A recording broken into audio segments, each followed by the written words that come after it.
Hello dear students, welcome back to my channel. Today we are going to deal with the previous year questions from chemical kinetics chapter. This is a chapter from physical chemistry class 12. Okay, chapter number 4. So first of all, I would like to start with some the basic concepts. Okay, then only we will be able to go to the questions directly. So मेरे साथ बने रहिएगा. थोड़ा time के लिए मैं एक rapid revision करा देती हूँ full chapter का through your formulas and tricks, and then we will be solving one by one questions. Okay. सो चलो थोड़ा सा हम लोग इसको रिवाइज कर लेते हैं.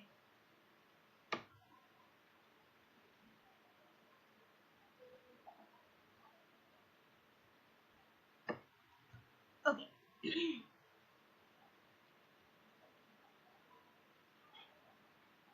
So chemical kinetics.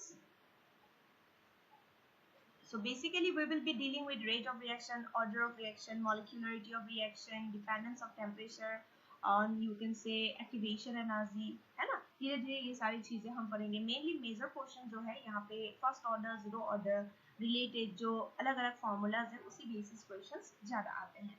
सो केमिकल काइनेटिक्स में पहला यहाँ पे तुम लोग को एक फोटो दिखाई दे रही होगी स्क्रीन में. तो ये बेसिकली मैंने एनसीईआरटी से ही उठाया है to represent rate of chemical reaction. So rate of reaction, okay, rate of chemical reaction. So देखो rate of reaction का मतलब हम लोग सबको ही जानते हैं, rate माने speed है ना, कितना speed से reaction occur हो रही है. So mainly rate का अगर हम बताएं तो तीन टाइप की हम लोग rate देखते हैं. एक तो हो गया average rate, एक हो गया तुम्हारा instantaneous rate, और एक initial यानी कि beginning of reaction, that is your initial rate. Okay, so you can see here average rate, initial rate and instantaneous rate. In this diagram you will be able to see both the average rate, you will be able to see both average rate and instantaneous rate. Okay. average rate and instantaneous rate. चलो इस graph से हम लोग इसको समझने की कोशिश करते हैं. जैसे कि एक्चुअली एवरेज रेट का मतलब क्या है, जो भी कंसंट्रेशन में चेंज आया यानी कि final concentration minus initial, C2 minus C1 by 1, final time minus initial time, T2 minus T1 हो गया एवरेज रेट. अगर रिएक्शन जीरो से स्टार्ट करते वक्त लाइक जीरो से स्टार्ट हुआ और कुछ टाइम तक ये चला, उस हिसाब से हम लोग अगर एवरेज रेट निकाल रहे हैं, ठीक है, ध्यान देना, मतलब during a reaction from initial point to any certain point you are finding the average rate, then formula होता है तुम्हारा C2 minus C1 by T, क्योंकि जब जीरो हो जाएगा T1 वैल्यू इनिशियल टाइम, तो T2 जो है वही उसका टाइम हो जाएगा. ठीक है. बट अगर मैंने बोला कि रिएक्शन की ड्यूरिंग में 2 सेकंड से लेकर 10 सेकंड तक का जो कंसंट्रेशन चेंज है उसको निकालो in terms of average rate, then हम करेंगे T2 minus T1. ठीक है. तो चलो आगे बढ़ते हैं. इंस्टेंटेनियस रेट का मतलब ये नहीं है कि एवरेज निकालना है, फाइनल माइनस इनिशियल करना है. यहाँ पे एट द मोमेंट तुम्हें dy dx निकालना है. dy dx में y एक्सिस में कंसंट्रेशन है एंड x एक्सिस में टाइम है, यानी कि dc by dt निकालना है. ध्यान देना, अगर ये रिएक्टेंट पॉइंट ऑफ व्यू से है तो एक माइनस लगाना पड़ेगा, और अगर प्रोडक्ट पॉइंट ऑफ व्यू से है तो प्लस लगाना पड़ेगा. उस चीज को ध्यान देना. why minus for dc dt in case of reactant? Because reactants are disappearing, because during a reaction, because of a reaction process, reactant amount decreases, है ना. क्यों decrease? क्योंकि obviously reactant is converting itself into the products. the product के amount zero से बढ़ेगा. you can see here in the graph, देखो zero से ये ग्राफ ऐसे बढ़ रहा है ना, और ये मैक्सिमा से ये घट रहा है. ठीक है. तो ये चीजें हम लोग देख रहे हैं. लेफ्ट साइड का ग्राफ रिएक्शन के लिए, राइट साइड का ग्राफ प्रोडक्ट के लिए. चलो आगे बढ़ते हैं. और इनिशियल रेट का मतलब हो गया rate at the time, rate at the time t. Initial rate का मतलब है t टेंड्स टू जीरो में rate of reaction. Rate of reaction क्या है? चलो. So if you see here the graph, यहाँ लिखा हुआ है फिगर में instantaneous as well as average rate of reaction you are able to see here. तो यहाँ पे ये जो दिखाई दे रहा है ना, ये पोर्शन, यही मैंने C2 minus C1 लिखा था कि R average is what? Minus, negative sign is for disappearance, है ना, क्योंकि रिएक्टेंट घटते जाता है. घटते जब जाएगा रिएक्टेंट तो ऑब्वियसली फाइनल छोटा होगा और इनिशियल बड़ा होगा. जब तुम फाइनल माइनस इनिशियल करोगे, छोटा माइनस बड़ा, आंसर तुम्हें नेगेटिव आएगा. बट रेट ऑफ रिएक्शन हम नेगेटिव में कभी नहीं दिखाते, इसलिए और एक नेगेटिव लगा देते हैं ताकि नेगेटिव नेगेटिव मिलके पॉजिटिव हो जाए. तो ध्यान देना क्यों हम फॉर्मूला में अपने से एक नेगेटिव डालते हैं यहाँ पे जो ये दिखाई दे रहा है. क्लियर। तो चलो आगे बढ़ते हैं। डेल्टा आर फॉर, यहाँ जो मैंने C2C1 लिखा था वही चीज है C फॉर कंसंट्रेशन, यहाँ पे वो स्पेसिफिकली R लिखा है because here they are trying to mean it as a reactant. So R2 minus R1 you can see here, ये R2 माइनस R1 वो डिफरेंस दे देगी। जैसे कि मैंने बोला, मान लो इनिशियल कंसंट्रेशन 2 मोलर था, अभी फाइनल कंसंट्रेशन 1 मोलर है, तो obviously the difference will be 1 molar, और सामने एक माइनस है, and T2 minus T1 is the change in the time. Okay, और वो हो गया एवरेज रेट, ये RAB ये एवरेज रेट है। Eight the same time if you see here, ये हो गया R इंस्टेंटेनियस, ये तुम्हारा इंस्टेंटेनियस रेट दिया है, यानी कि dy dx करना है। यहाँ पे y एक्सिस में क्या है, ये dr है, rate is reactant concentration, R for reactant concentration is on the y axis and T for time is on the x axis, और माइनस तो मैंने ऑलरेडी बताया, एंड स्लोप ही होगा ना, what is slope, slope is dy dx, and x axis क्या है, यहाँ पे c है, एंड t क्या हो गया, x एक्सिस t है, एंड कंसंट्रेशन हो गया तुम्हारा c। ठीक है, ध्यान देना, एक बार फिर से बता देती हूँ, C for concentration and T for time, और यहीं पे C जो है यहाँ पे लिखा हुआ है फॉर द रिएक्टेंट। सो यहाँ पे माइनस जो है this is for disappearance rate. Clear. तो चलो आगे बढ़ते हैं। सो ये हो गया नीचे वाला, ये वाला पोर्शन हो गया फॉर इंस्टेंटेनियस। इसमें तुम्हें क्या करना है, ये जो भी ग्राफ आया है इसमें एक टेंजेंट इमेजिन करना है, ये वाला टेंजेंट देख रहे हो, टेंजेंट, और उस टेंजेंट का ये जो हाइट है दैट इज योर dy, और जो ये है ना वो है तुम्हारा dx। ठीक है, मैंने y एंड x एक्सिस के हिसाब से बताया है, dy मतलब dc एंड dx मतलब dt। हो गया, डन। सो आगे बढ़ो, ये प्रोडक्ट के केस में ग्राफ है और ये रिएक्टेंट के केस में ग्राफ था। प्रोडक्ट के केस में देखोगे तो सेम चीजें यहाँ दिखाया जा रहा है कि delta P by delta P, P for product concentration, T for time. So यहाँ पे माइनस लगाने की कोई जरूरत नहीं, बिकॉज प्रोडक्ट कंसंट्रेशन इनिशियल तो जीरो रहता है, धीरे धीरे प्रोडक्ट फाइनल की तरफ वो बढ़ता है, इसीलिए यहाँ पे वैसे भी आंसर पॉजिटिव आएंगी, इसीलिए no use of negative sign. ठीक है, तो ये एवरेज का फॉर्मूला हो गया। And at the same time here you can see that instantaneous के लिए क्या करोगे, वही dp बाई dt डायरेक्ट करेंगे, यानी कि स्लोप नेगेटिव लिखने की कोई जरूरत नहीं है। तो ये अगर टेंजेंट है तो इसकी ये dp है और ये dt है, तो dp by dt कर लो, you will get the slope and that slope will give you the instantaneous rate of the particular reaction given। Clear. तो चलो आगे बढ़ते हैं आप।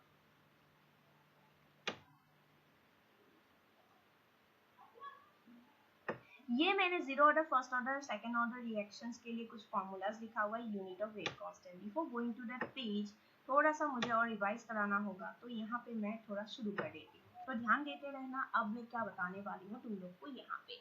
सो रेट तीनों टाइप की हमने देख लिया, ठीक है। इसके साथ साथ हम लोग अगर एक चीज देखने की कोशिश करें कि रेट के लिए हम लोगों ने देखा कि अगर वो एवरेज रेट हमें लिखना है, एवरेज रेट, तो हम लोग लिख रहे थे कि अगर रिएक्टेंट के हिसाब से लिखेंगे तो minus D R like delta of R concentration by delta T था, और अगर प्रोडक्ट कंसंट्रेशन में लिखोगे तो माइनस लिखने की जरूरत नहीं है, डायरेक्टली पी कॉन्सेंट्रेशन लिख सकते हो, है ना। डायरेक्टली पी कॉन्सेंट्रेशन में जो चेंज आया है वो हम लिख सकते हैं बाई डेल्टा टी, तो उस चीज को ध्यान देना है हमें।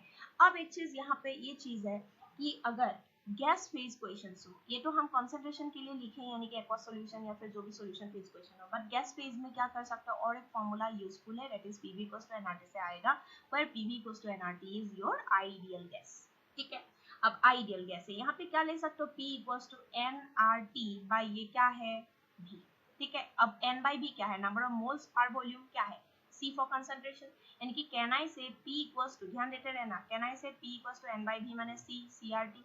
अब अगर इसको डेल्टा पी करना है तो ये डेल्टा सी हो गया, so delta P equals to delta C R T. Already तुम्हें पता है delta C for change in the concept, delta C into R T करने से हमें मिल जाएगा डेल्टा पी, यानी कि यहाँ से डेल्टा सी भी बोल सकते हो कि it is delta P by R T.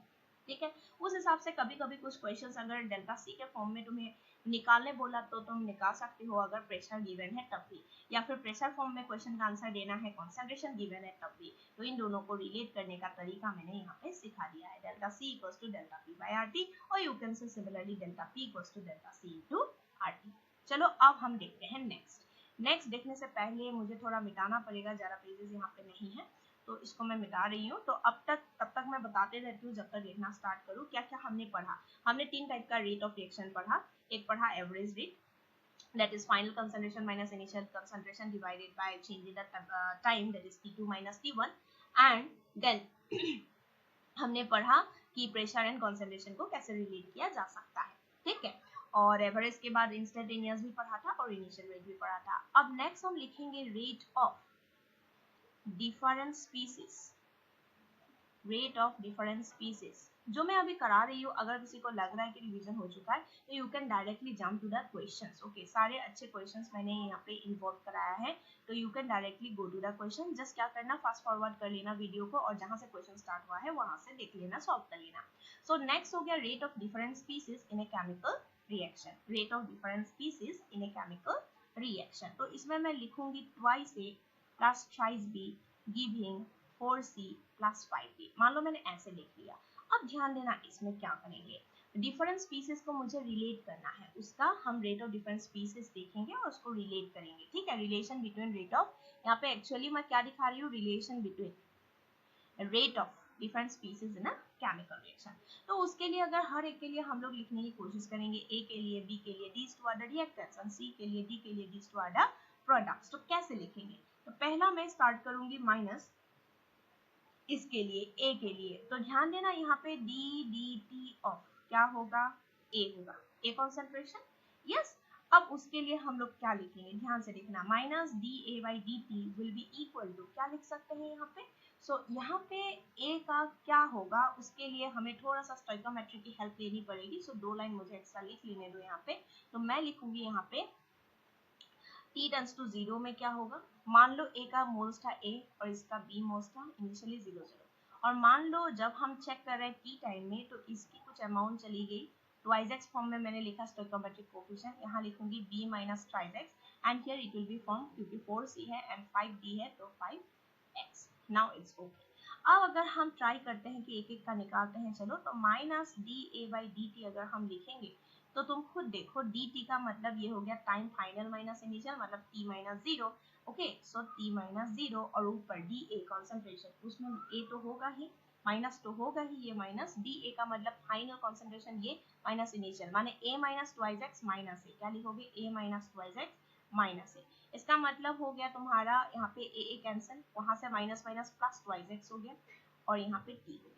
ठीक है, ऐसे तुम अगर हर एक के लिए करोगे तो निकालते जा सकती हो, जैसे कि माइनस डी बी, अब बी के लिए कंसिडरेशन के लिए करोगे तो क्या लिखोगे, तो माइनस ए वाला लिखोगे, है ना, B minus thrice X minus B divided by what, T minus 0, ऐसे करके तुम्हें ट्राइस एक्स बाय टी मिलेगा। अगर नेक्स्ट करोगे that will be D D T of C, ऐसे करके तुम्हारा डायरेक्टली इसमें प्लस होगा क्योंकि प्रोडक्ट है, तो इसमें तुम्हारा आ जाएगा 4x by T, and then last में अगर बता दूं, इधर ही बता देती हूँ, डी डी इसमें भी प्लस में आएगा by D T equals to 5x by T.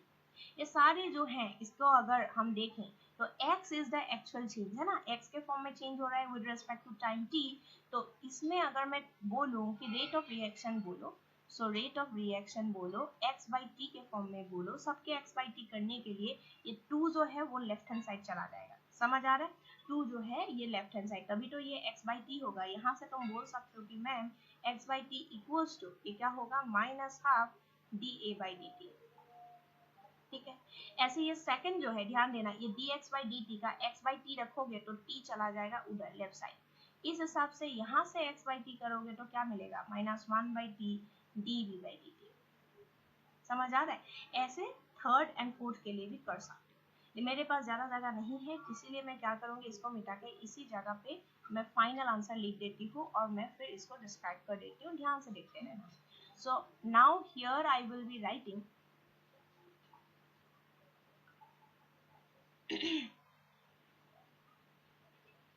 तो यहाँ पे मैं लिखूंगी, ध्यान से देखना क्या, कि माइनस ये जो 2 था ना उसका हम करेंगे ये reciprocal, and D A by D T equals to, फिर यहाँ 3 है ना, क्या होगा, minus 1 by 3 D B by D T equal to, यहाँ क्या है 4, तो ये प्लस में जाएगा D of D by D T, and इन तीनों के साथ बराबर इक्वल होना चाहिए, मेरा जगह नहीं है नीचे लिख रही हूँ, 1 बाई 5 डी, ये सी था, हाँ सी, और ये yes, C. So all these are what equal. So we have seen the relation how rate of different species in a chemical reactions are related. इसको एक बार देख लो फिर हम आगे बढ़ते हैं।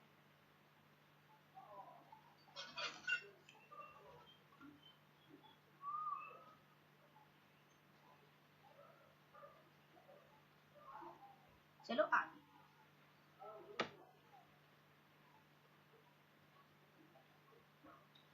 इसमें जाने से पहले और थोड़ा मुझे बताना है तो बता देती हूँ, रेट कांस्टेंट की यूनिट वगैरह बताना है, और उससे भी पहले मुझे बताना है फैक्टर्स अफेक्टिंग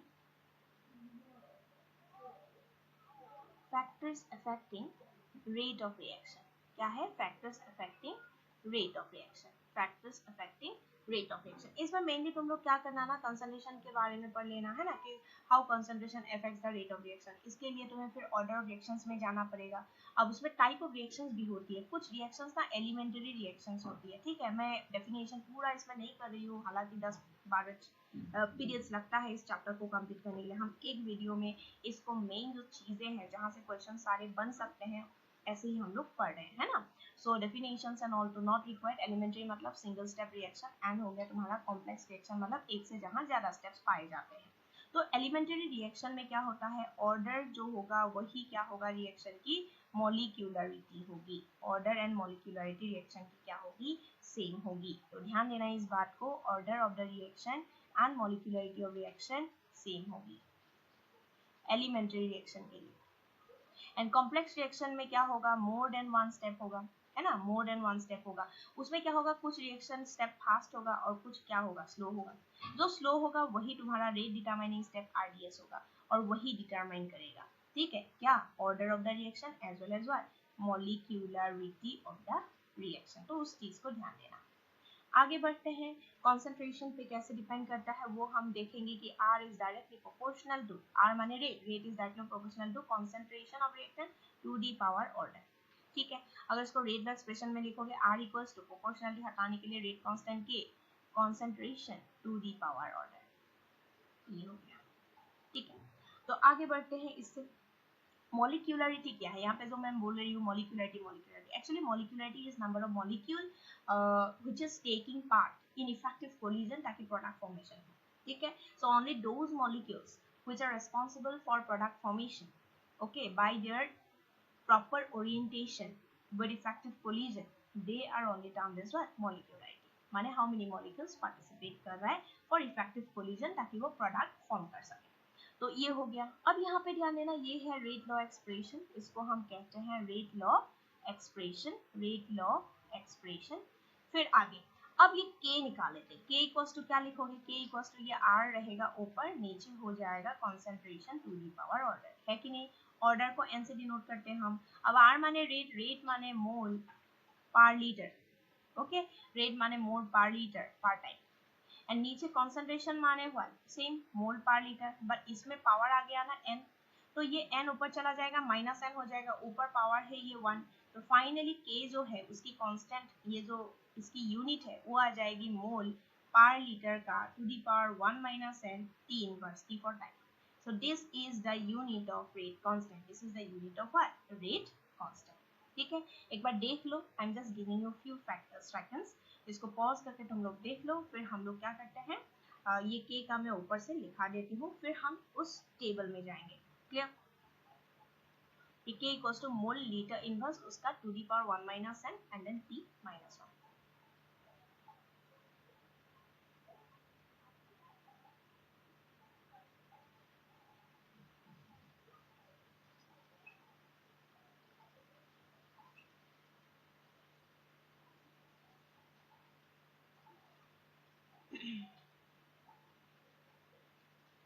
तो यहाँ पे मैं जो लिखा रही थी, दैट इज यूनिट ऑफ के, माने रेट कांस्टेंट ना, के for rate constant, that is what, mole per liter to the power 1 minus n time inverse. Time can be in second, time can be in hour, year, कोई भी time का unit हो सकता है। And 1 minus N में ये जो n है ना वो ऑर्डर ऑफ रिएक्शन, ठीक है। तो ये वाला फॉर्मूला से अगर तुम देखो, जैसे कि टेबल में दिया हुआ है कि जीरोथ ऑर्डर का एंड देन फर्स्ट ऑर्डर का एंड देन सेकेंड ऑर्डर का, ठीक है, अगर तुम्हें निकालना है,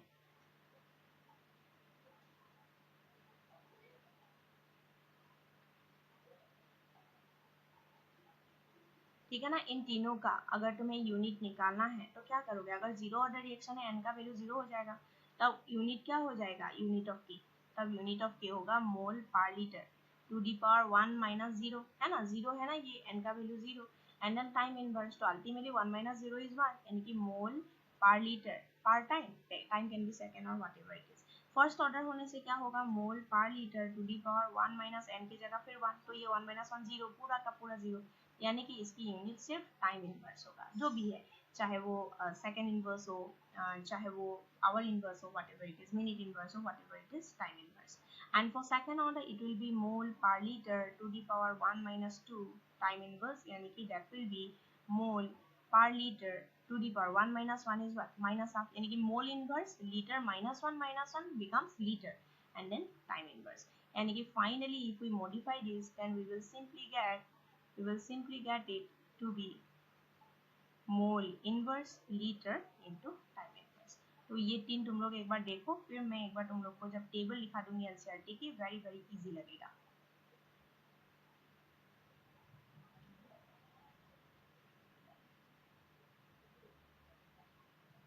ठीक है, तो चलो ऊपर का दिखा देती हूँ. सच बने रहना, ठीक है, मैं पूरा चैप्टर करा दूंगी, ज़्यादा टाइम नहीं लूंगी. आई विल ट्राई कि ये 30-40 मैक्स टू मैक्स 45 मिनट में पूरा वीडियो कवर हो जाए और 45 मिनट में तुम्हारा एक चैप्टर कंप्लीट हो जाए रिवीजन. सो यहाँ पे देख सकते हो, देखो zero order, first order, second order, ये ऑर्डर 0 1 2.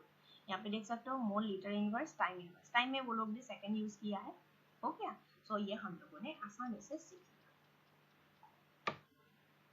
सो अगर सेकंड ऑर्डर ना देके थर्ड फोर्थ फिफ्थ ऑर्डर भी दे, हम कर सकते हैं क्योंकि हमने फॉर्मूला देखा है ना. सो नेक्स्ट आ गया इंटीग्रेटेड रेट लॉस. सो इंटीग्रेटेड रेट लॉ के लिए mainly zero order, first order and second order भी थोड़ा देख लेते हैं हम लोग. फॉर्मूलाज मैं डायरेक्टली बता देती हूँ, एंड फॉर्मूला से ही तो ऑब्वियसली सब काम हो जाएगा. डेरिवेशन तो कोई भी टीचर जो जिससे तुम पढ़े हो या फिर इन माई क्लास तो हो ही गया है क्लास में. तो ध्यान देना, ये जीरो है, ये 1 है, तो मैं पहले जीरो ऑर्डर से स्टार्ट कर रही हूँ. ठीक है, चलो क्लास के टाइम ही डायरेक्ट फॉर्मूलाज को याद कर लेते हैं, मेरे साथ याद करते चलना. जीरो ऑर्डर में मैं लिख रही हूँ Ct minus C naught. Ct माने हो गई concentration at the time t, and C naught means it is initial concentration C naught, and that is equals to what? Minus Kt. So इसी को तुम ऐसे भी लिख सकते हो, और Ct equals to लिख सकते हो कि C for concentration at the time t equals to C naught को माइनस C naught को राइट साइड ले जाओ, C naught माइनस Kt हो जाएगा. तो ये हो गया तुम्हारा बेसिक इक्वेशन. यहाँ से तो तुम कुछ भी निकाल सकते हो फॉर जीरो ऑर्डर, बाकी सारे डेरिवेशंस खुद से भी कर सकते हो. सो हाफ लाइफ माने T half. Half life means half life, that is 50% completion of reaction. For 50% completion of reaction कितना टाइम चाहिए, that is your half life. और इसको अगर तुम derive करते तो आंसर not by 2 है ना. Derivation is not required, obviously ये सारी चीजें तो तुम्हारी सब्जेक्टिव आएगी नहीं, तो C नॉट बाई 2 की डायरेक्ट याद रख सकते हो. T फॉर 100% माने 100% कंप्लीशन माने फिनिश हो जाना, रिएक्शन 100% खत्म हो जाना, और ये इसके लिए एक डेफिनेट टाइम है, that is C naught by के. देख सकते हो हाफ लाइफ के लिए C नॉट बाई 2 के, एंड फुल लाइफ यानी कि 100% कंप्लीशन ऑफ रिएक्शन के लिए C नॉट बाई के.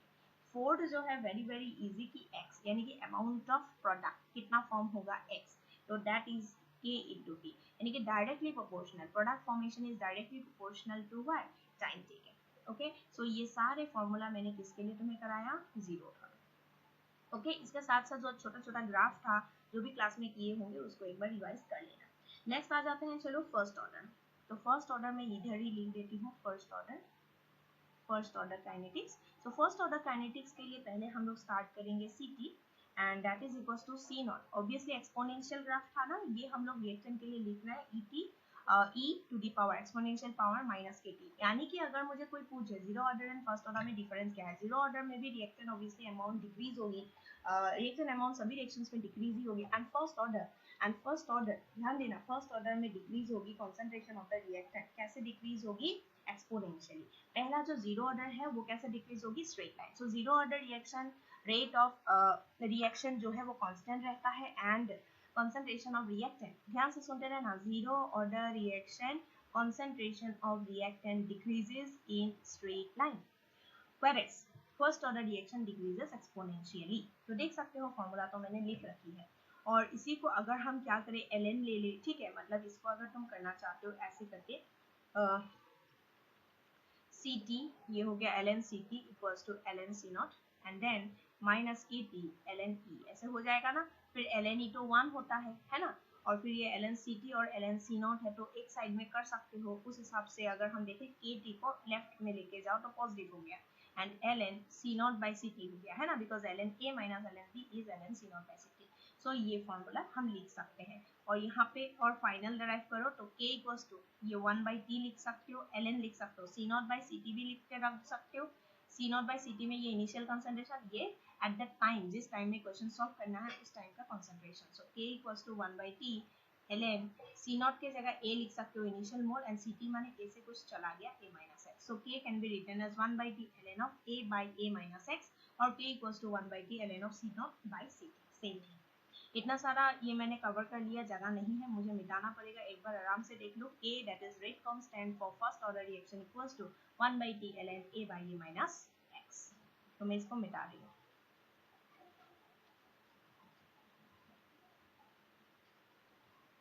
फाइनली इसमें हम लोग लिख सकते हैं कि k के लिए क्या फॉर्मूला आया, रेट कांस्टेंट k के लिए 1/t ln a by a minus x। अगर कोई क्वेश्चन परसेंटेज हिसाब से दिया हुआ हो, परसेंटेज हिसाब से, तभी ये फॉर्मूला जस्ट मॉडिफाई कर देना k equals to 1/t ln percent मतलब 100 के टर्म्स में होगा तो इनिशियली 100 रहा होगा, 100 माइनस x%। जो भी परसेंटेज बोलेगा कि 30% कंप्लीशन के लिए लिखो तो x के जगह 30 पुट कर देना, 40% कंप्लीशन के लिए लिखो तो x के जगह 40 कर देना, जो परसेंटेज दिया होगा वही कर देना x के जगह। ठीक है, चलो आगे बढ़ते हैं। हाफ लाइफ, तो we know that half life of first order reaction, okay, that is a constant value that do not depend on the concentration which is initial concentration। इसकी आंसर होती है ln2/k। अगर ln2 को तुम solve करोगे तो ये आंसर आएगा 0.693 by k, final answer. Then third point, that is x equals to a into 1 minus e to the power minus k, है ना। एक्सपोनेंशियली देख सकते हो x का वैल्यू कैसे ग्रो करेगा, एक्सपोनेंशियली ये वैल्यू ग्रो करेगा। एंड नेक्स्ट हो गया t at 100%, that means 100% completion that tends to infinity, यानी कि फर्स्ट ऑर्डर रिएक्शन प्रैक्टिकली कभी 100% कंप्लीट होता ही नहीं, it completes eight infinite time और इनफाइनाइट ड्यूरेशन। ठीक है, तो मैंने जीरो ऑर्डर फर्स्ट ऑर्डर याद करा दिया है, एक बार देख लो। Then I will write the second order formulas and I will go to the pseudo first order. ठीक है, ज्यादा टाइम मैं नहीं लेती हूँ, चलो आगे बढ़ते हैं। अगर किसी को लग रहा है मैं फास्ट बोल रही हूँ, just to save you time, मैं वीडियो को जल्दी जल्दी करने के लिए थोड़ा फास्ट बोल रही हूँ। अगर किसी को फास्ट लग रहा है तो यू कैन स्लो डाउन, है ना, उसमें सेटिंग्स में ऑप्शन होता है प्लेबैक में, और अगर तुम्हें लगता है स्लो है तो फास्ट भी करा सकते हो। ठीक है, चलो थोड़ा सा हम लोग यहाँ आगे जाएंगे। जीरो ऑर्डर अब बच गया है सेकेंड ऑर्डर, तो सेकेंड ऑर्डर भी मैं यहाँ लिख ही देती हूँ। So for second order reaction first अगर तुम लिखोगे 1/Ct माइनस 1/C0, यहाँ Ct क्या है, फाइनल C0 हो गया कंसंट्रेशन, C0 हो गया कंसंट्रेशन, C0 हो गया initial concentration equals to Kt, K for rate constant and T for time. Second अगर हाफ लाइफ पूछे तो दैट इज 1/Kc0, ये 1 है, this is your 1/Kc0। Third formula अगर t 100% बोले तो infinity, and then fourth formula हो गया तुम्हारा k equals to x/t a into a minus x। यहाँ पे देख सकते हो x का वैल्यू हम कैसे निकाले, k into t कर सकते हो कि kt equals to x/a into a minus x, ऐसे करके हम प्रोडक्ट का जो वैल्यू है x निकाल सकते हैं। ठीक है, ये सभी हो जाने के बाद zero order first order second order we have completed. Next एक बहुत ही इंपॉर्टेंट टॉपिक होती है, that is pseudo first order. Pseudo first order reaction, pseudo first order, pseudo नाम का पता ही है false. Actually pseudo first order जो रिएक्शन है एक्चुअली वो सेकंड रिएक्शन ऑर्डर होना चाहिए था, पर होता है फर्स्ट ऑर्डर।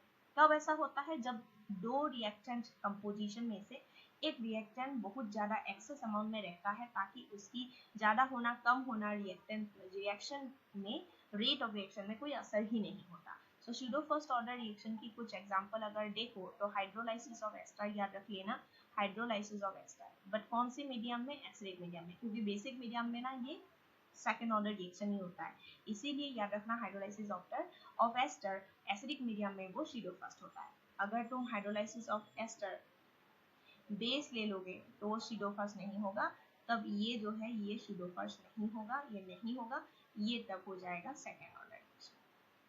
ठीक है, बेस मीडियम में second order, just hydrolysis of ester in you can say acidic medium is a pseudo first order reaction।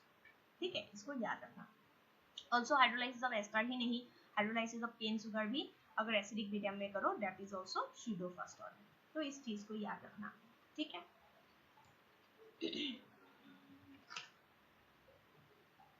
तो चलो थोड़ा सा और आगे दिखा देती हूँ। सो इसके बाद तुम लोग अगर और आगे जाओगे तो कोलिशन थ्योरी मिल जाएगी। कोलिशन कहाँ ज्यादा होगा, जहाँ रिएक्शन मॉलिक्यूल ज्यादा होगा वहीं पे कोलिशन ज्यादा होगी। जितना ज्यादा प्रॉपर ओरिएंटेशन में कोलिशन होगी उतना ज्यादा प्रोडक्ट फॉर्मेशन होगा। साथ ही साथ तुम लोग एक आर्हीनियस इक्वेशन भी सीखते हो, है ना। आर्हीनियस इक्वेशन ऐसा सीखते हो ना, that is k equals to a into e to the power minus ea by rt, जहाँ r is universal gas constant, t for temperature, ea माने एक्टिवेशन एनर्जी, ये e small e माने to exponential power, and this a माने pre exponential factor, or you can say frequency factor, or you can say Arrhenius factor, and then k for rate constant. तो यहाँ पे हम देख सकते हैं how this rate constant is dependent on what, t, as well as this rate constant dependent on what, activation energy. So this is known as Arrhenius equation. ठीक है, चल आगे बढ़ते हैं। तो अब हम लोग क्वेश्चंस पे आ जाते हैं, और क्वेश्चंस पे आने से पहले यहाँ पे एक चीज मैं नोट से उठा के रखी हूँ, पिक्चर में तुम लोग एक बार देखो तो स्क्रीन पे, calculation of order by T half method. यानी कि एक तो मैंने सिखाया कि ऑर्डर ऑफ रिएक्शन कैसे निकालोगे अगर कोई हिंट्स नहीं है या फिर डायरेक्ट मेंशन नहीं है, तो by the unit of rate constant. Rate constant unit देख के फटाक से तुम बोल सकते हो कि ये फर्स्ट ऑर्डर है, जीरो ऑर्डर है ना। अगर मुझे रेट ऑफ रिएक्शन ऐसा कुछ रिएक्शन दिया हुआ है, उसके रेट कांस्टेंट की यूनिट दिया हुआ है सेकंड इनवर्स, डायरेक्टली मैं बोलूंगी ये फर्स्ट ऑर्डर क्वेश्चन है, समझ आ रहा है। तो ऐसे ही ये zero order, first order, second order, इसको टी हाफ मेथड से भी तुम चेक कर सकते हो कि इसकी ऑर्डर क्या है। क्योंकि हमने देखा जीरो ऑर्डर का हाफ लाइफ ये होता है फॉर्मूला, ये हो गया तुम्हारा फर्स्ट ऑर्डर की, ये हो गया तुम्हारी सेकंड ऑर्डर की। उस हिसाब से half life of zero order directly proportional to initial concentration. Half life of first order is not at all, concentration के साथ कोई डिपेंडेंसी है ही नहीं। देखो C naught to the power zero लिखा है, मतलब कांस्टेंट है। टू दी पावर जीरो माने ये एक कांस्टेंट वैल्यू है, एंड टी हाफ यहाँ पे टू दी पावर क्या लिखा हुआ है, -1, यानी कि यहाँ पे inversely proportional. So can I say zero order में half life directly proportional to initial concentration. सुनते जाना, फर्स्ट ऑर्डर में half life not at all dependent, directly inversely कुछ भी डिपेंडेंसी नहीं है, कांस्टेंट है हाफ लाइफ, क्योंकि 0.693 बाई के है constant value. And second order reaction के लिए हाफ लाइफ जो है inversely proportional to initial concentration. तो ये चीज वेरी वेरी इंपॉर्टेंट है, ठीक है। चलो आगे बढ़ते हैं। सो एक क्वेश्चन आया है कॉम्प्लेक्स रिएक्शंस में, ये तो मुझे तुम लोग को कराना है, बहुत इंपॉर्टेंट क्वेश्चन है। इस टाइप के क्वेश्चन आए तो तुम लोग घबरा ना जाओ, इसलिए मैंने वो क्वेश्चन रखी है। हाँ ठीक है, चलो आगे से मैंने जितना तालीम लिया था मैंने कंप्लीट कर दिया तुम लोग को पढ़ा के। अब हम करेंगे क्वेश्चंस, देख सकते हो स्टार्ट कर दिया है मैंने, जस्ट मुझे और 1 मिनट टाइम दे दो, we will go to the questions, ठीक है। सो ये हो गया तुम्हारा एक क्वेश्चन, इसमें देख सकते हो स्टेप 1 दिया हुआ है ये, और ये स्टेप 2 है। दो स्टेप में रिएक्शन खत्म हो रहा है, यानी कि ये कॉम्प्लेक्स है, कॉम्प्लेक्स रिएक्शन है, ये एलिमेंट्री रिएक्शन नहीं है, ठीक है। एक से ज्यादा इसमें स्टेप्स है, so more than one step, that is complex. इसमें से ये फास्ट है और ये स्लो है, जो स्लो है वही तो रेट डिटरमाइन करेगा, है ना। तो इसके लिए क्वेश्चन यही था कि right the rate law expression. तुम्हें इस क्वेश्चन में क्या लिखना है, रेट लॉ एक्सप्रेशन लिखना है। क्या लिखना है, रेट लॉ एक्सप्रेशन। कैसे लिखोगे, तो उसी के लिए ये क्वेश्चन है, ध्यान से देखते रहना हाउ टू राइट दिस। सो पहला जो है K1 K2 देख रहे हो, दोनों साइड ऐसे दिया हुआ है एरो, यानी कि ये इक्विलिब्रियम सिंबल है, ये रिवर्सिबल रिएक्शन है। सेकंड जो है वो ओनली वन साइडेड एरो है, यानी कि irreversible reaction. In the first case you were seeing that ozone O3 is dividing like decomposing into O2 plus Nascent O, तो उसमें वो फास्ट रिएक्शन है, तो हमें तो वो लिखना नहीं है। आरडीएस में जो है सिर्फ उसने उसको लिखना है। आरडीएस में रिएक्शन क्या है, ओजोन है एंड O है, तो चलो लिखते हैं R equals to K concentration of O3 into 1 O। देखते जाओ, ये O3 है O है, और दोनों की कोफिशिएंट 1 1 होने के कारण हम पावर 1 1 ही लिखेंगे। बट इसमें एक दिक्कत है, क्या दिक्कत है, एक्चुअली जब भी हम रेट लॉ एक्सप्रेशन लिखते हैं ना, ये RLE रेट लॉ एक्सप्रेशन में रिएक्टेंट को यूज कर सकते हो, प्रोडक्ट को भी यूज कर सकते हो, concentration of catalyst को भी यूज कर सकते हो, but concentration of intermediate cannot be used, intermediate use नहीं कर सकते। और ऑक्सीजन जो नेसेंट O है, क्या वो एक्चुअल रिएक्शन में दिखाई दे रहा है, रिएक्टेंट साइड में देखो O3 जो है स्टेप 1 में O3 था ना, तो ये O कहाँ प्रोड्यूस हुआ था, यहाँ O3 से ये O2 प्लस O, यानी कि ये एक इंटरमीडिएट है, ये खुद रिएक्टेंट नहीं है, और इसीलिए मैं O जो है इसको नहीं लिख सकती यहाँ पे। So I have to replace O here, so इसीलिए मुझे इस O को यहाँ हटाना पड़ेगा। तो मैं हटाने के लिए क्या करूँगी, सो उस हटाने के लिए देखो, तुम्हें आरडीएस ऑलरेडी यूज किया फास्ट रिएक्शन को, तो फिर देखना ही पड़ेगा तुम्हें। यूजिंग फर्स्ट रिएक्शन हम क्या करेंगे, उसके लिए Kc लिखेंगे। What is Kc, equilibrium constant. उसके लिए K1 by K2 लिखेंगे, K1 is for forward, K2 is for backward. And उसके लिए लिखोगे तो प्रोडक्ट साइड पहले लिखोगे, that is product concentration O2 into O by O3 concentration. Done हो गया, कितना आसान है। तो उस हिसाब से अगर तुम O लिखना चाहते हो, ये O तो निकाल लो, O का क्या फॉर्मूला निकलेगा, O इक्वल्स टू देन निकल जाएगा O3 बाय O2, है ना, O equals to O3 by O2 into K1 by K2 हो गया। अब ये जो O वैल्यू है इसको जाके यहाँ रिप्लेस करो, ठीक है। तो फाइनली मैं सॉल्व करके दिखाती हूँ, चलो क्या मिलेगा।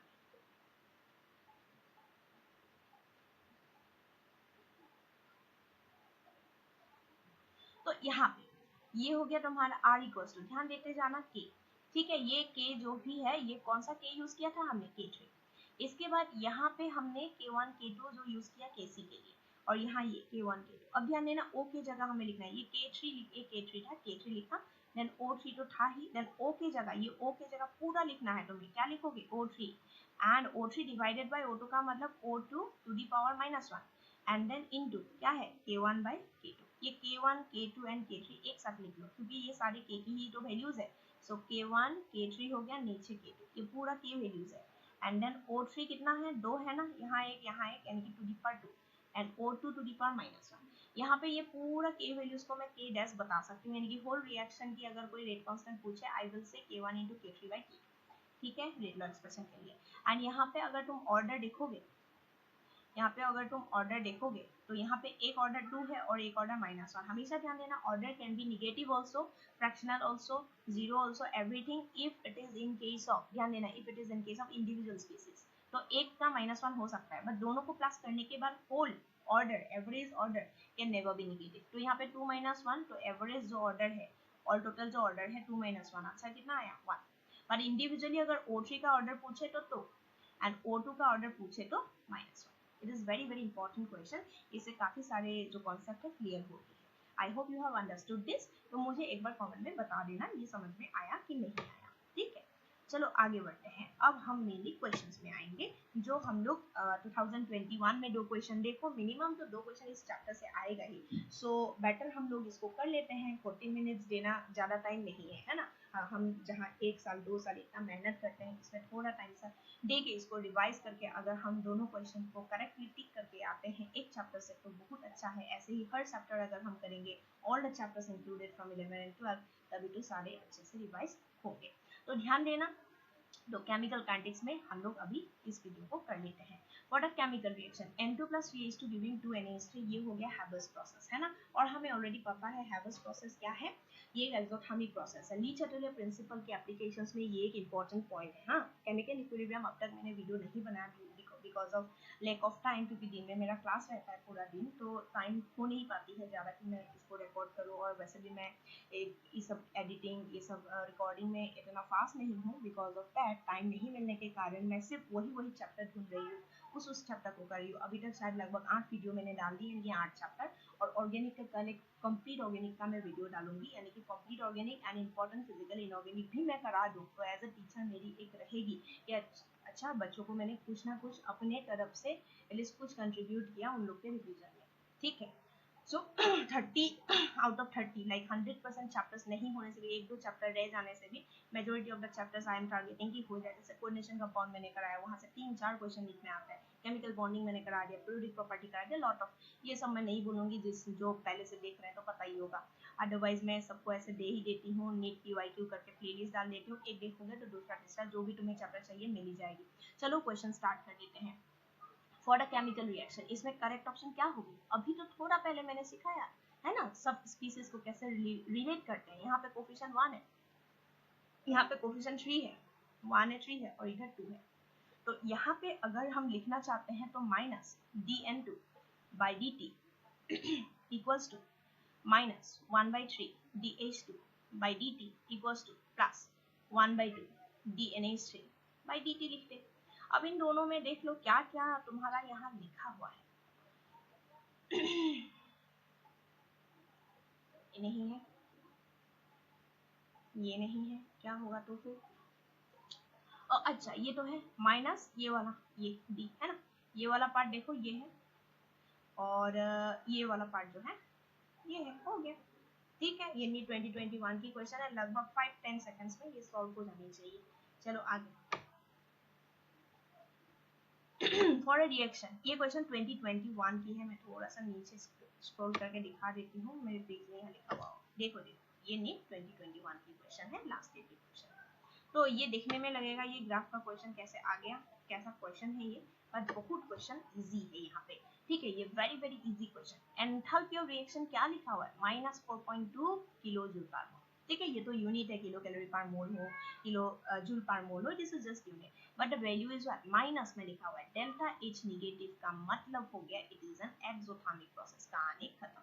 एक्सोथर्मिक मतलब क्या होगा, रिएक्टेंट की एनर्जी ज्यादा, उससे प्रोडक्ट की थोड़ा कम, क्योंकि उसने रिलीज की है ना, तो ऑब्वियसली रिएक्टेंट की वैल्यू से प्रोडक्ट की वैल्यू कम होगी इन टर्म्स ऑफ एनर्जी वैल्यू, यानी कि वाई एक्सिस प्रोडक्ट नीचे होनी चाहिए, रिएक्टेंट ऊपर होनी चाहिए। देखो क्या ये होगी, नहीं, रिएक्टेंट नीचे है, हमें रिएक्टेंट ऊपर चाहिए, ये भी नहीं, ये दोनों इक्वल हो गया, यही तो होगा सी। कितना आसान क्वेश्चन है ये, है ना।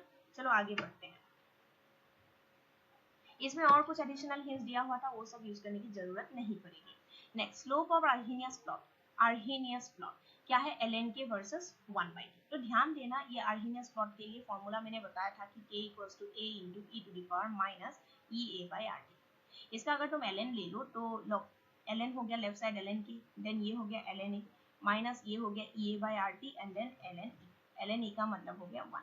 इसका मतलब अगर इसका तुम ग्राफ बनाने की कोशिश करो कि मैं y एक्सिस में ln k बिठा दूं, ये भी देखो नीट 2021 है, ध्यान से रहना, उसको ध्यान से देखते रहो, स्किप नहीं करना है, ln k, और इधर हो गया तुम्हारा 1/t। सो 1/t अगर है, यानी कि स्लोप क्या होगा, यहाँ ये 1/t अगर है, स्लोप ये -ea/r हो जाएगा, और ln a हो जाएगा c, स्ट्रेट लाइन में है ना। सो c जो है ये हो गया पॉजिटिव, एंड स्लोप जो है नेगेटिव, क्यों, क्योंकि यहाँ पे स्लोप क्या है, स्लोप है -ea/r, ठीक है, एंड जो c है intercept, that is your ln a। अब क्वेश्चन सॉल्व कर लो, कितना आसान हो गया। सो स्लोप दिया हुआ है, स्लोप क्या दिया हुआ है, that -5 × 10⁻³ value of EA of the reaction पूछा है, EA पूछा है, सिंस तुम्हें दिया हुआ है स्लोप, स्लोप माने -ea/r दिया हुआ है, कितना, -5 × 10⁻³, ठीक है। तो तुम्हें क्या करना है, EA निकालना है, माइनस माइनस तो कैंसिल हो जाएगी, जस्ट R को इंटू कर दो, EA आ गया। सो EA = 5 × 10⁻³ इंटू R कर देना। R कौन सा वैल्यू करना, अब ध्यान देना, R का 3 वैल्यू होता है यूनिवर्सल गैस कांस्टेंट, जो SI यूनिट में यूज होती है वो करना, यानी कि 8.314 इंटू करना जूल पर मोल केल्विन वाला, ठीक है। तभी तो केल्विन केल्विन कैंसिल, जूल पर मोल में आंसर आ जाएगा। लेकिन ध्यान देना, मैंने जूल पर मोल बोला, लेकिन आंसर किलो जूल पर मोल है, उस हिसाब से अगर कैलकुलेट करोगे तो ये किलो जूल के लिए 10⁻³ को किलो लिख देना, यानी कि 5 × 8.314 से जो आंसर आता है वही आंसर तुम्हारा इसमें होना चाहिए, ठीक है। तो इसमें कौन सा आंसर होना चाहिए उसको जस्ट कैलकुलेट कर ही सकते हो, 5 × 8 पॉइंट समथिंग करोगे तो 40 समथिंग आएंगे, तो मुझे लगता है ये आंसर आ जानी चाहिए, कैलकुलेशन मुझे लगता है वो सबसे करीब है, ठीक है। ये हो गया तुम्हारा आंसर। चलो आगे। For a reaction activation energy क्या दिया हुआ है, देखो लगातार रिसेंट ईयर्स में ये जो लास्ट पॉइंट, लास्ट टॉपिक है फ्रॉम योर एनसीईआरटी, बार बार क्वेश्चन आ रहे हैं, वेरी वेरी इजी, इसी से आ रहा है कि k = a × e to the power -ea/r। बोला EA जो है ना 0 है, एक्टिवेशन एनर्जी क्या है, 0 है। पहले ना इसको ln कर लो, लॉग फॉर्म में लिखो, log basic, ln k = ln a -ea/rt ln e, है ना। अब ये EA क्या है, 0 बोल दिया, ये पूरा टर्म क्या हो गया, 0 हो गया। द रेट कांस्टेंट, अब सुनो, रेट कांस्टेंट माने k पूछा है, rate constant eight 200 kelvin is this much बोला है, and the rate constant eight 400 kelvin क्या होगा। हमेशा ध्यान देना, EA जब 0 हो गया, ये पूरा 0 हो गया। अब ln a एक कांस्टेंट वैल्यू है, तो मैटर ही नहीं करता कि टेम्परेचर क्या है, 200 है, क्योंकि टेम्परेचर ये पूरा वैल्यू 0 हो गया ना, इसका कोई असर ही नहीं है, तो टेम्परेचर 200 हो, 4 हो, 400 हो, 500 हो, क्या फर्क पड़ता है, तो ये जो वैल्यू था यही रह जाएगा, और आंसर होगा 1.6, और नहीं, यहाँ पे 10⁶ ये होगा, ठीक है। एक बार देख लेना कौन सा ऑप्शन है, यहाँ पे ये वाला है। सो 1.6 10/6, मैं जल्दी जल्दी सी कर दी थी, लेकिन पावर को भी ध्यान देना, 6 है, यहाँ तो 3 था ना, इसलिए नहीं होगा, 1.6 10⁶ वाला सही है, ठीक है। ln a is a constant value, temperature की कोई मैटर ही नहीं करेगा, बिकॉज इफेक्ट ये जो तुम्हारी एक्टिवेशन एनर्जी है वो 0 लिखा हुआ है, 0 लिखा हुआ है। कितनी आसान क्वेश्चन है, ये 2019 की है। चलो आगे बढ़ते हैं। The addition of a catalyst during chemical reaction alters which of the following। तुमने अगर कैटलिस्ट ऐड की, ठीक है, क्या क्या है, एक्टिवेशन एनर्जी है, एंथैल्पी है, एंट्रोपी है, इंटरनल एनर्जी है। ऑब्वियसली किसको चाहिए, एक्टिवेशन एनर्जी, किसको करेंगे, एक्टिवेशन एनर्जी को। कैटलिस्ट ऐड करने पर एक्टिवेशन एनर्जी को चेंज करते हैं। अगर पॉजिटिव कैटलिस्ट है then it will decrease activation energy and negative catalyst है it will increase activation energy. चलो आगे बढ़ते हैं। An increase in concentration of reactant leads to change in तो पोल्यूशन फ्रीक्वेंसी होगा। ये वेरी रिसेंट क्वेश्चन है 2020 की। अगर तुम कंसंट्रेशन बढ़ा दो रिएक्टेंट की तो नंबर ऑफ पार्टिकल्स बढ़ गया ना, नंबर ऑफ पार्टिकल्स चाहे मॉलिक्यूल हो एटम्स हो जो भी है, नंबर ऑफ पार्टिकल बढ़ गया और नंबर ऑफ पार्टिकल के साथ जो तुम्हारी रिएक्शन रेट होती है, ठीक है, वो क्या होता है, इंक्रीज होती है। और यही है पोल्यूशन जो है फ्रीक्वेंसी बढ़ जाएगी। Pollution frequency is directly proportional, जितना ज्यादा पार्टिकल उतना ही तो ज्यादा पोल्यूशन होगी और ज्यादा पोल्यूशन से परफेक्ट पोल्यूशन की चांसेस बढ़ेगी और उससे रेट ऑफ रिएक्शन की ये भी बढ़ेगी। ठीक है, सो पोल्यूशन फ्रीक्वेंसी यहाँ होगी, ना हीट ऑफ रिएक्शन, ना एक्टिवेशन एनर्जी, ना stress energy, these are fixed for a particular reaction.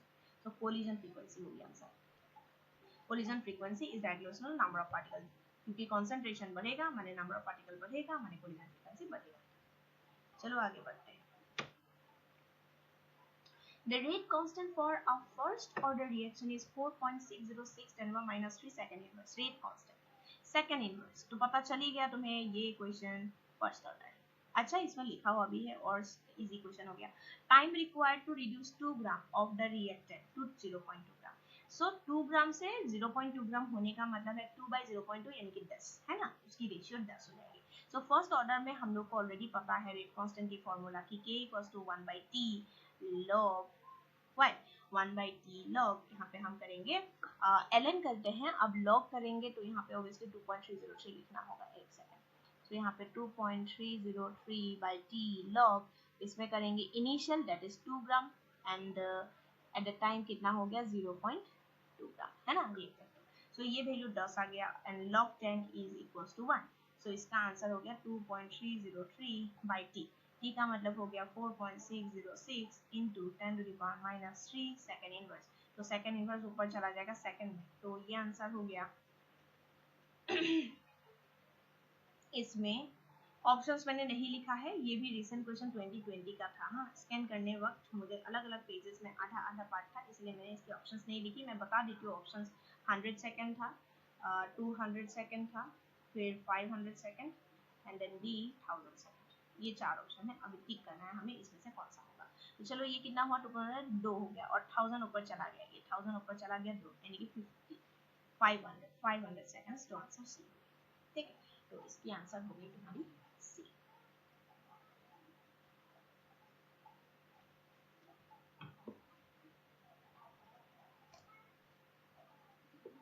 Next,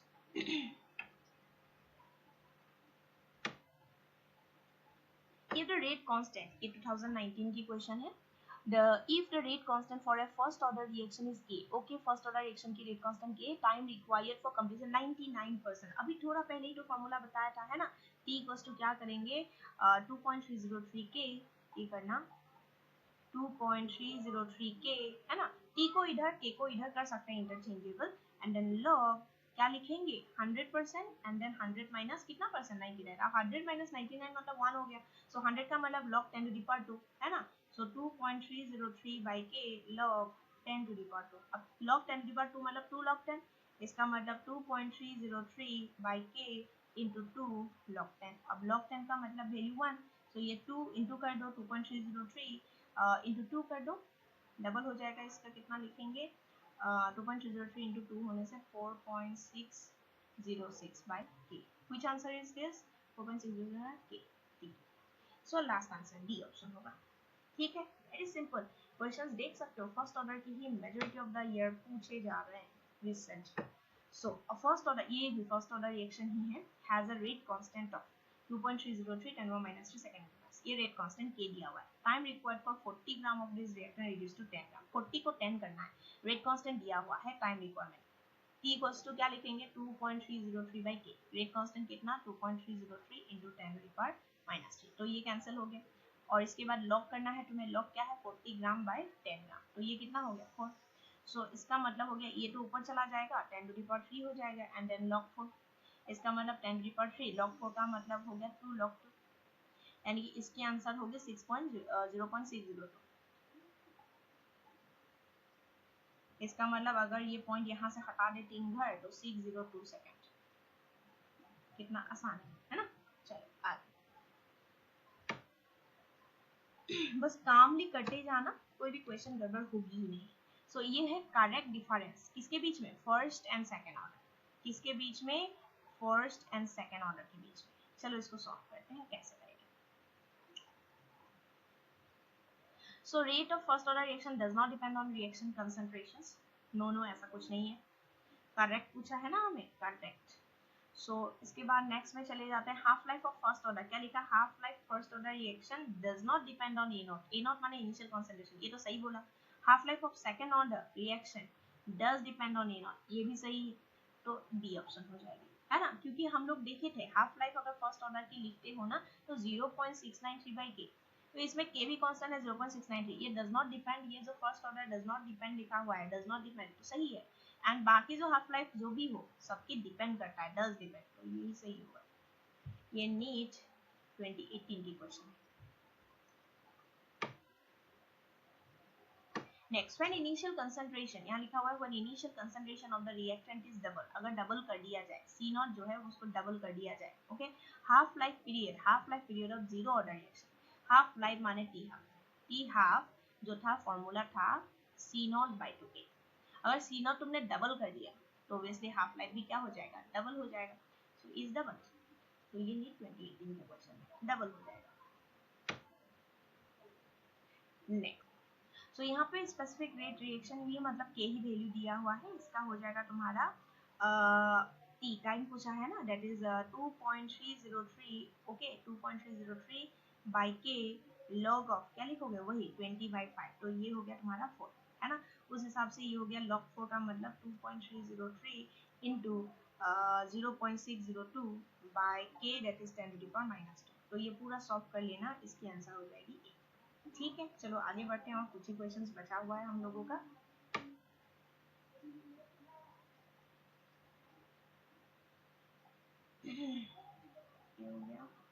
okay चलो, the rate of first order reaction, rate of first order reaction is this much at 10 second and this much at 20 second, दो time दिया हुआ है t2 t1, है ना, और दो rate दिया हुआ है r2 r1, ऐसे कंडीशन में हम क्वेश्चंस कैसे करते हैं उसको ध्यान देना। सो हाफ लाइफ पूछा है, तो हाफ लाइफ इक्वल्स टू के लिए, फर्स्ट ऑर्डर रिएक्शन के लिए क्या है 0.693/k, तो फर्स्ट टारगेट करो k निकालने के लिए, अगर k आ गया 0.693/k करके आसानी से हाफ लाइफ निकाल सकते हो, इज इट ओके। सो इसीलिए हम लोग मेन टारगेट करेंगे कि k निकालें, so k equals to what, k equals to what, हम लोग लिखते थे ना 2.303/t, बट अब हम t2/t1 लिखेंगे क्योंकि दो टाइम है, एंड देन लॉग c0/ct लिखते थे। अब यहाँ पे ध्यान देना, जो वैल्यूज दिया हुआ है c0 ct में, इनिशियल का मतलब पहला वाला, जब छोटा वैल्यू था 10 सेकेंड तब ये वैल्यू था 0.04 लिखेंगे, और नीचे क्या लिखेंगे 0.03, ध्यान देना, एंड t2 माने 20 एंड t1 माने 10 दिया हुआ है, सो 20 माइनस 10 दैट इज 10 हो गया 2.303, एंड देन लॉग हो गया 0.04/0.03 मतलब 4/3, इसका मतलब हो गया ये 0.2303, एंड log 4/3 का मतलब हो जाएगा लगभग, log 4 मतलब 0.602 एंड माइनस 0. ये सॉल्व कर लेना है, ये पूरा के वैल्यू दे देगा और इस की वैल्यू को तुम्हें यहाँ पुट कर देना है और फाइनल आंसर आ जाएगा। इसको सॉल्व अगर करोगे यू शुड गेट, इसमें तुम्हें आंसर मिलनी चाहिए, ये हो गया रेट ऑफ फर्स्ट ऑर्डर। सो इसमें तुम्हें मैं कैलकुलेट करके बताती हूँ, तो इसमें हो जाएगी सी 24.1, जस्ट गिव मी 1 सेकंड, इसको मैं कैलकुलेट करके बता देती हूँ तुम लोगों को क्या है 6.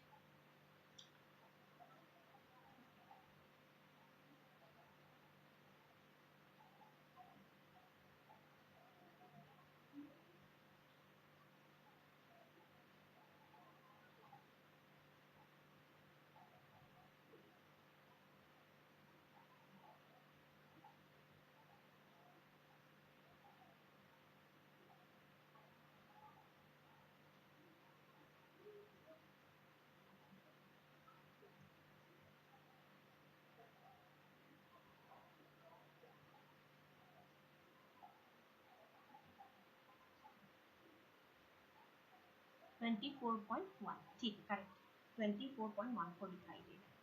चल वेरी इजी क्वेश्चन, इसको हमने सॉल्व कर लिया। Next, mechanism of hypothetical reaction एक दिया हुआ है, x2 plus y2, ये नेट रिएक्शन है, x2 plus y2 giving 2xy is given below.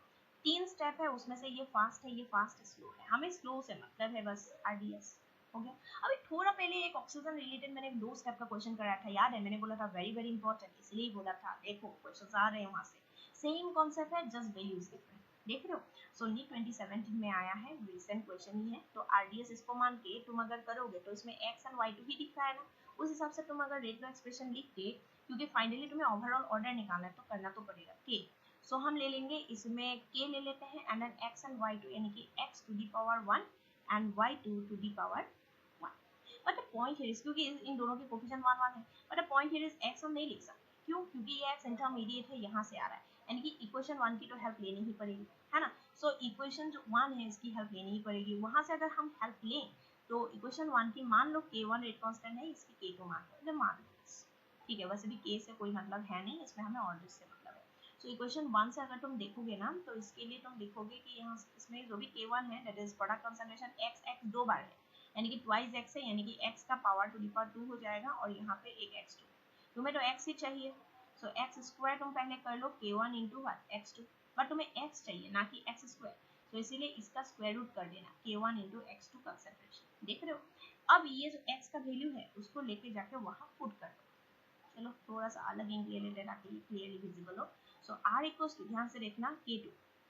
अब इसके बाद ये जो x का वैल्यू है टू द पावर 1, उसके लिए तुम्हें ये लिखना पड़ेगा रूट ओवर k1 x2 का कंसंट्रेशन, और रूट ओवर के बाहर y2 का कंसंट्रेशन 1। अब ये जो k1 रूट ओवर है उसको निकाल लो, कोई फर्क नहीं पड़ता, ये एज ए होल कुछ कांस्टेंट है, बट ये फर्क पड़ता है कि x2 का जो कंसंट्रेशन है टू द पावर हाफ है, क्योंकि स्क्वायर रूट है ना, and y2 to the power 1, तो ओवरऑल ऑर्डर में हाफ प्लस 1 करना है। सो हाफ प्लस 1 करके जो है वही ओवरऑल ऑर्डर है, that is 2 and 2 plus 1 3, so 3/2 माने 1.5। So C option will be correct here.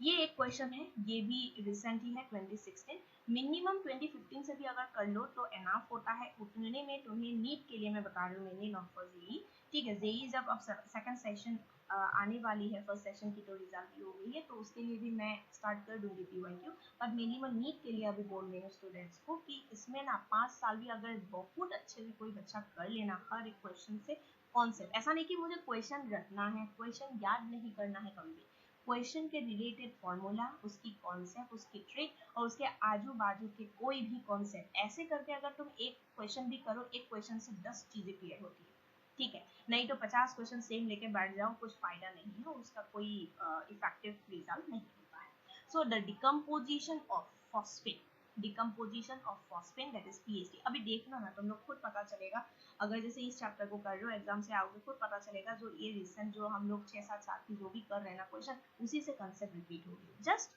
हाँ वैल्यू चेंज होगी। Decomposition of phosphate PhD on tungsten at low pressure is first order reaction, it is because बोला है low temperature, low pressure में first order reaction, ऐसा क्यों? First order में क्या होता है, फॉस्फेन जो गैस है ना उसका टंगस्टन लो प्रेशर में क्या हो रहा है, डिकम्पोजिशन हो रही है। अब इसमें बात यही है, इसमें rate is proportional to surface coverage होगा, हमेशा ध्यान देना जब वो लो प्रेशर में है तब वो सरफेस फुल्ली कवर नहीं हुआ है, तो जितना ज्यादा प्रेशर तुम देते जाओगे उतना वो सरफेस कवर होते जाएगा, यानी कि अभी भी वो डायरेक्टली प्रोपोर्शनल है, रेट इज डायरेक्टली प्रोपोर्शनल।